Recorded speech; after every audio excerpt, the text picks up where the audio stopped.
A masculinidade nas nações é demonstrada pela lei, idealismo, justiça e poesia. E a feminilidade pelo materialismo, dependência de outros, sentimentalismo flagrante e ausência de gênio. A masculinidade é visão, a feminilidade ridiculariza a visão. Uma nação masculina produz filósofos e respeita o indivíduo. Uma nação feminina tem o desejo insensato de controlar e de dominar.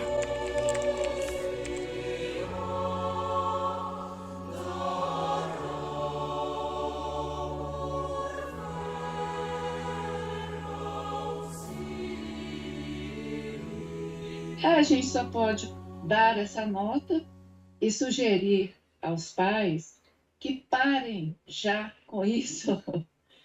Fiquem de pé. Façam os filhos olhar para cima.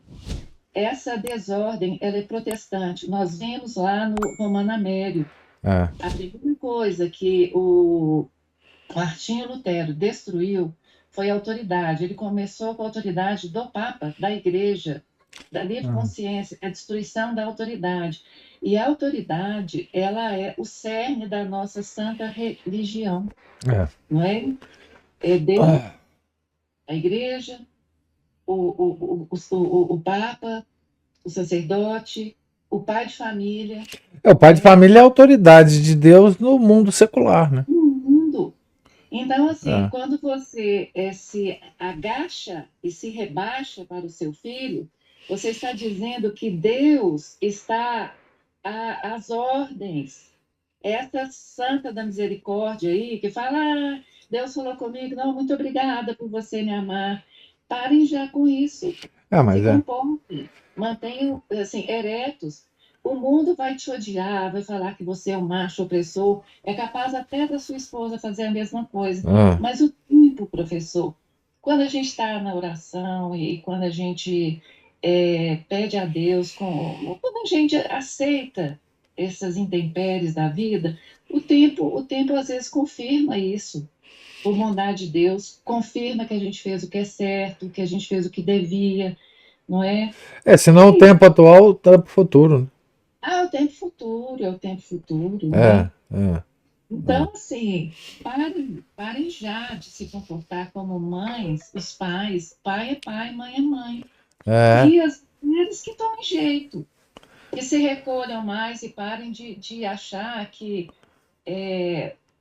olha, escolhas do Rio, essa coisa da mulher procurar essa relevância social, isso aí, olha, é pedregulho no rio, um peixe que vai descendo, feito, né, na correnteza. A Cristina aí conclamando aos homens a um levante, inclusive, mas eu acho que há um grande risco hoje de, se o homem fizer isso, o casamento acabar.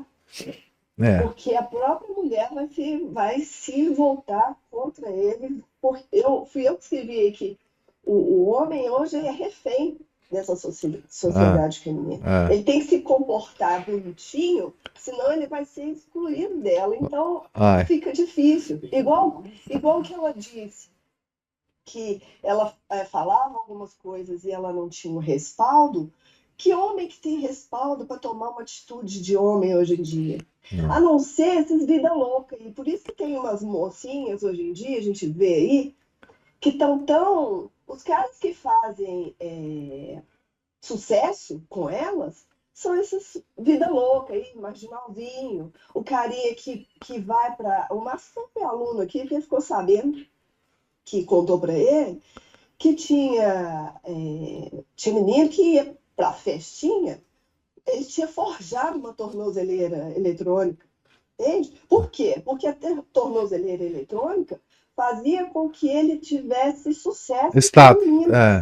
Isso, fizesse sucesso. Então, assim, olha a que ponto nós chegamos. Quer dizer, o cara que é um marginal, que tem uma atitude incorreta, antiética, desonesta, né? Isso tudo é que virou o cara, porque... As características de homem, né? Isso é que virou as características de homem. Esse é o corajoso, esse é o homem de verdade, é o pegador, né? O que fica com todas as meninas e trata elas como se elas fossem nada, É, um incapazes. lixo, um lixo. Aí ela pensa, nossa, esse é homem. Olha É. que coisa, como que tá tudo distorcido mesmo. Porque não existe a figura masculina, então existe só o estereótipo, né? Sim, Só o é o estereótipo. estereótipo. É, E aí, é verdade. reverter isso aí, É não vejo. muito difícil. É muito difícil.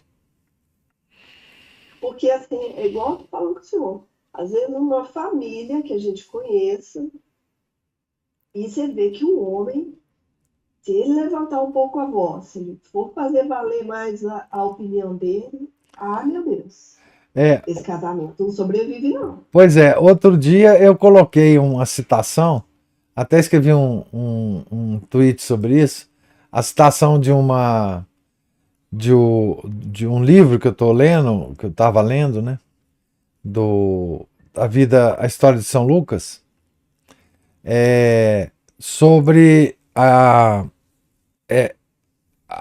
Roma, a situação de Roma na época de Nosso Senhor. O Lucas estava fazendo uma análise para o meio-irmão dele, o Prisco, sobre a situação de Roma. E é muito interessante porque, na época, ele falava que Roma estava feminina, né? Feminina. Então ele diz algo assim: a masculinidade nas nações é demonstrada pela lei, idealismo, justiça e poesia, e a feminilidade pelo materialismo, dependência de outros, sentimentalismo flagrante e ausência de gênio. A masculinidade é visão, a feminilidade ridiculariza a visão. Uma nação masculina produz filósofos e respeita o indivíduo. Uma nação feminina tem o desejo insensato de controlar e dominar. Isso é uma coisa interessantíssima, essa análise aqui, porque ela diz muito da nossa sociedade hoje, né? E da situação em que nós nos encontramos, né? E todo o ambiente, a ambientação do livro é isso, né? Quer dizer que Roma ela está se degradando porque ela se tornou uma cidade feminina, né? Então é isso que nos espera, certamente, né? Nós já passamos do estágio da Roma na época de Nosso Senhor, né? Roma já estava caindo por causa disso, né? E isso não é só uma opinião que se encontra num livro, né? Isso é verdadeiro a respeito de Roma mesmo, né? A escritora, ela pesquisou muito sobre a situação de Roma para escrever a história de São Lucas. Então, a nossa sociedade é isso. Ela se feminilizou. E interessante, a observação do livro é que uma sociedade feminina ela é materialista, sentimentalista, e ela visa o controle das pessoas, né? Então é o que nós temos hoje, né?